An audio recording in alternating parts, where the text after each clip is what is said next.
Hey guys, it's Mac here, and today we're just going to go over the simple ways to set up a server, a Bukkit server. It's going to be the first part of a series of Bukkit tutorials, hopefully, if you guys respond to this one.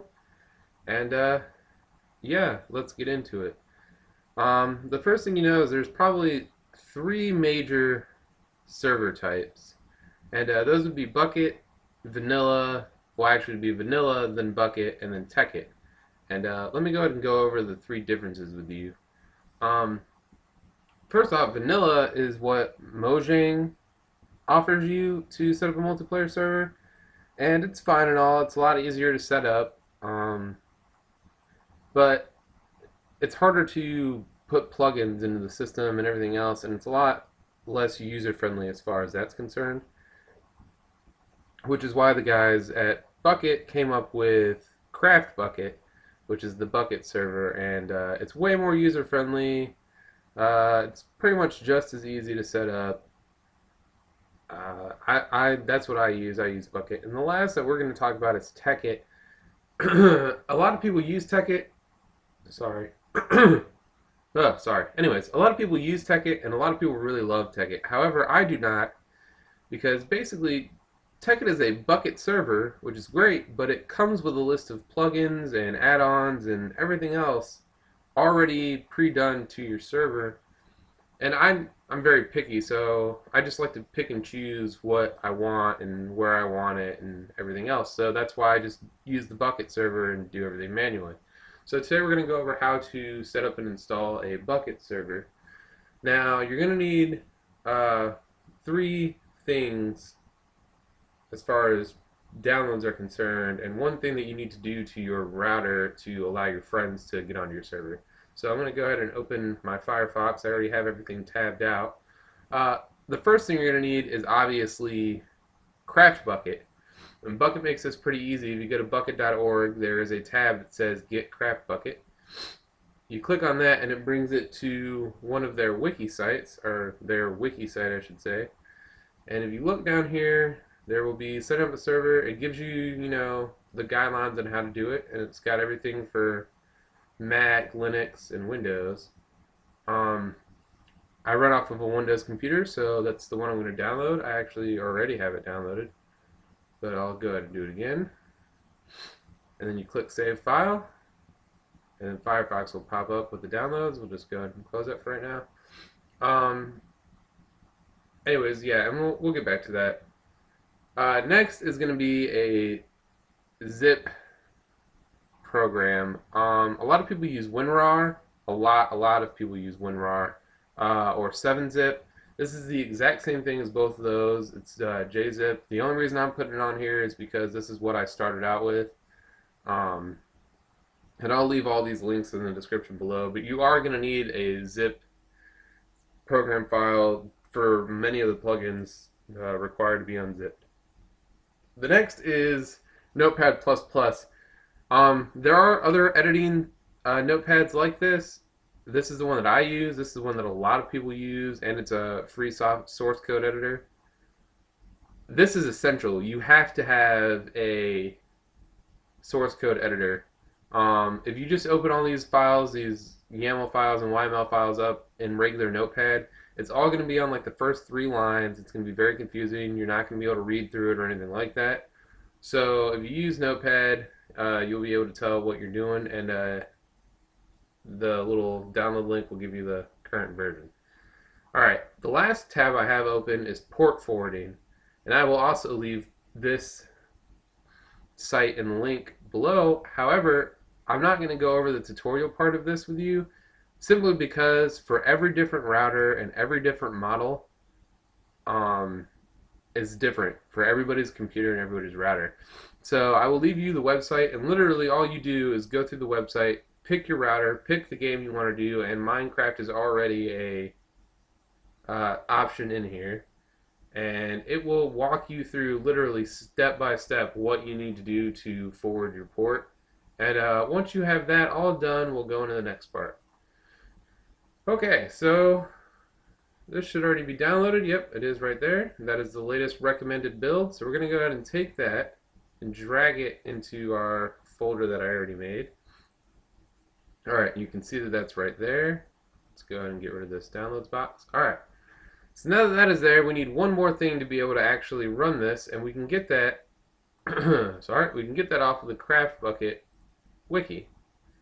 Now this right here, this little piece of code, is a batch file. Well, when you save it as a batch file, it will be a batch file. And this is what tells that jar file that we just downloaded to run and open up. So what we're going to do is copy this, open our Notepad, and then we will paste it, file, save as, select where you want to save it. So we're going to save it to that YouTube folder. And then we're going to save it as run.bat. The .bat is extremely important. That's what tells Windows that it is a batch file. And actually, I like to make sure that I, make sure that you double tap this. It can be run.bat or start.bat. I don't think that really matters, but as long as it's saved as a batch file, a .bat file, and then you're going to go ahead and save that. We'll go ahead and exit out of that. Close this again. All right, so now you see that it's in your YouTube file or whatever you decided to name your file folder. Basically, now the only thing that we need to do, as you can see in the batch file that you download, it just says craftbukkit.jar. In order for this to actually work, it has to match this right here, has to match the name of the jar file that you're trying to run perfectly. So what I do to make it easier on myself is just rename this and take out all the version information. And there you go, you're good to go. So we're going to go ahead and run this for the first time. And this is what pops up. Now what this is the console, the server console, and basically, as you can see, it generated a bunch of stuff. Basically, this is the server in itself. This is what everybody's connecting to and interacting with through Minecraft. The first time you do it, you're going to get a bunch of warning errors and everything else. Don't mind those. That's just the server creating all these files for the first time, so that's no big deal at all.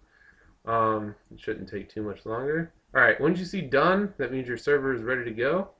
And if I wanted to, I could get onto it right now. In fact, let's go ahead and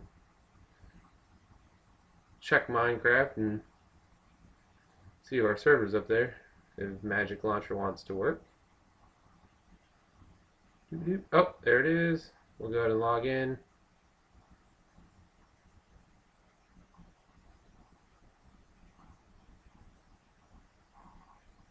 Computer's kind of slow for some reason today.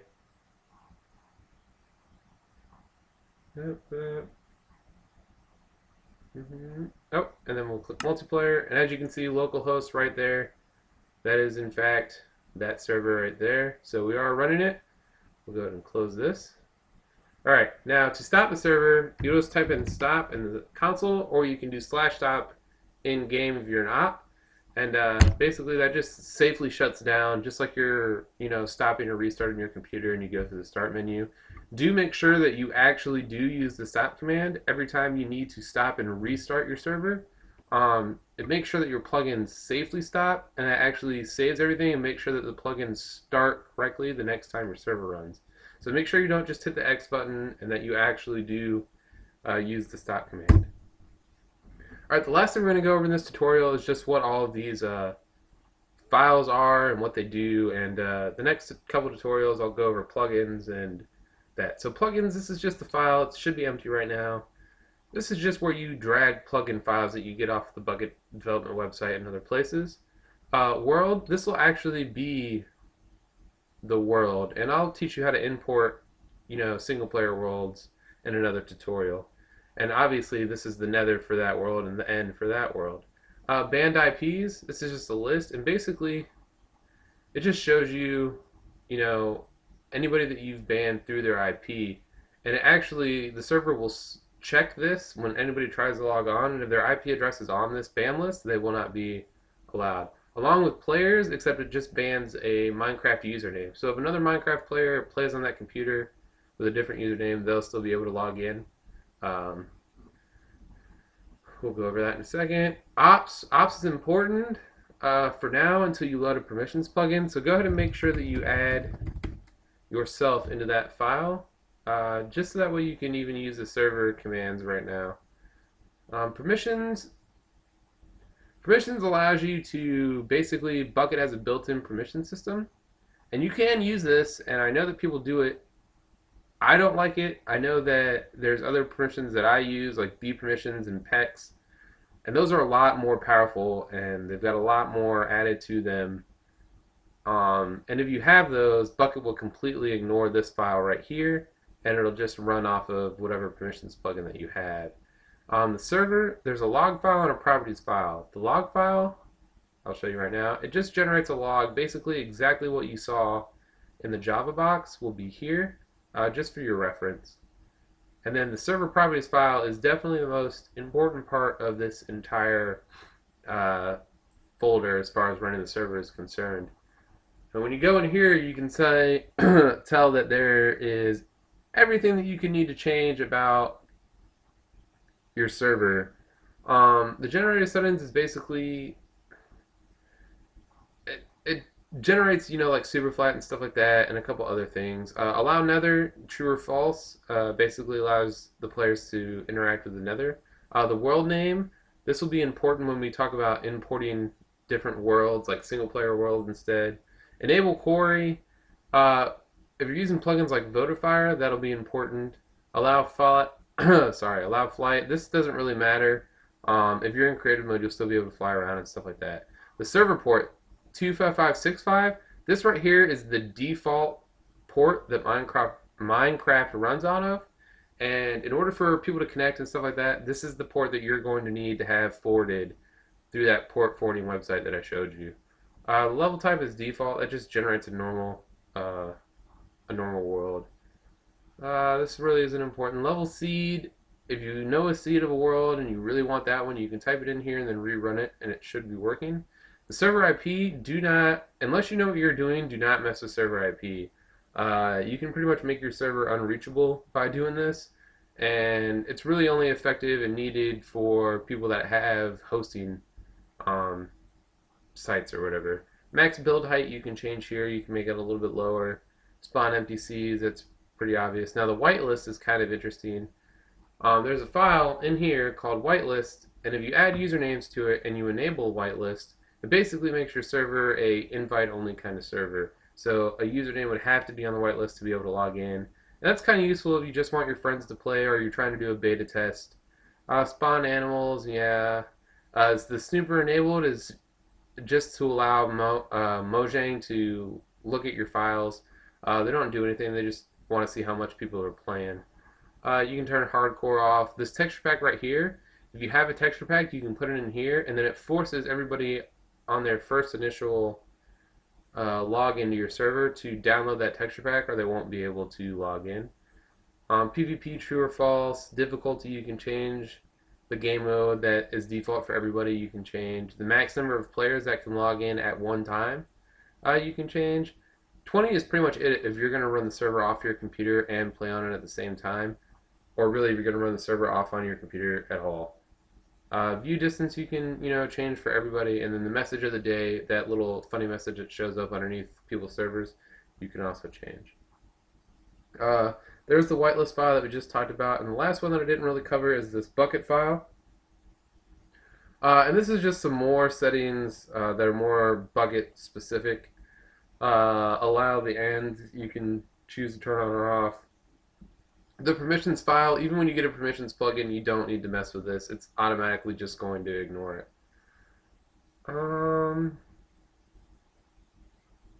There's not really too much. You can set the amount of monsters and animals you want to spawn. If you have lag problems, you can try decreasing these.